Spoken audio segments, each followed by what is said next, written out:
প্রিয় শিক্ষার্থীরা, সবাইকে স্বাগত জানাচ্ছি আজকের ক্লাসে। আমরা সবাই সেন্টেন্স তৈরি করার সময় আইয়ের সাথে সবসময় ব্যবহার করে থাকি। আইয়ের সাথে সবসময় ব্যবহার করে থাকি। আজকের ক্লাসে আমরা আইয়ের সাথে ইজ ব্যবহার শিখব এবং আইয়ের সাথে ইজ ব্যবহার কীভাবে হয় সেটা শিখব।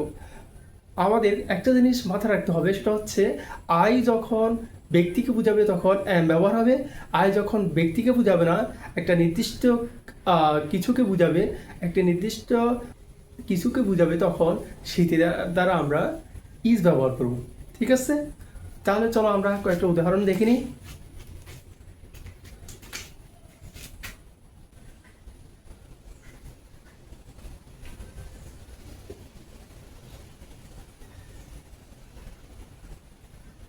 I is a letter. I is a letter.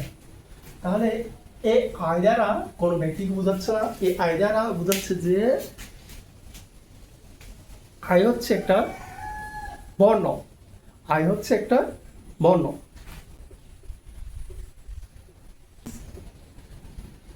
A ninth letter.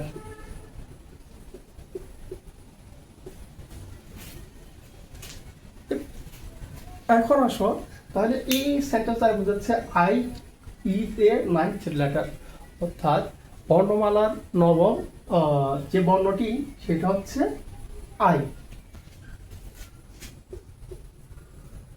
I is a pronoun. Pronoun. আমরা জানি যে প্রোনাউন অর্থাৎ যেটা নাউনের পরিবর্তে যে বর্ণটি ব্যবহার হয়, যে ওয়ার্ডটি ব্যবহার হয়, নাউনের পরিবর্তে যে ওয়ার্ডটি ব্যবহার হয় সেইটিকে আমরা সাধারণত প্রোনাউন বলে থাকি। আমরা সবাই জানি আই হচ্ছে একটা প্রোনাউন।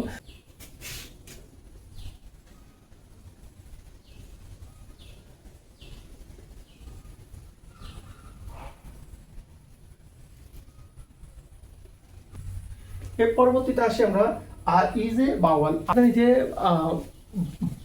ইংলিশ অ্যালফাবেটে বাওয়াল হচ্ছে পাঁচটি, A E I O U. A E I O U. A E I O U একটা বাওয়াল হচ্ছে আই। আমরা এটাও লিখতে পারি যে I is not a consonant. I is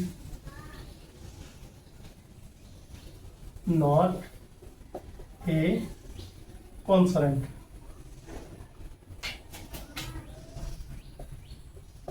I is not a consonant. পরবর্তীতে একটা I is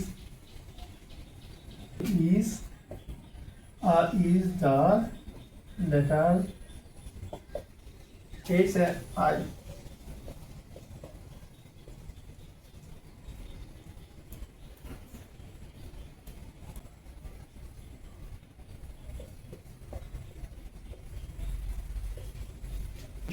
S and J. I হচ্ছে এমন একটা লেটার যেটা এস এবং জে বর্ণের মাঝখানের বর্ণটি হচ্ছে আই। এছাড়া আমরা আরও লিখতে পারি।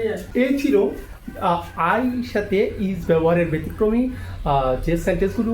এই সেন্টেন্সগুলো হচ্ছে আইয়ের সাথে সবসময় ইজ ব্যবহার হবে, যেটা এই আই দ্বারা কোনো ব্যক্তি বোঝাচ্ছে না। ধন্যবাদ। আজকের ক্লাস ছিল এই পর্যন্ত। সবাই সুস্থ থাকো, ভালো থাকো। আল্লাহ হাফেজ।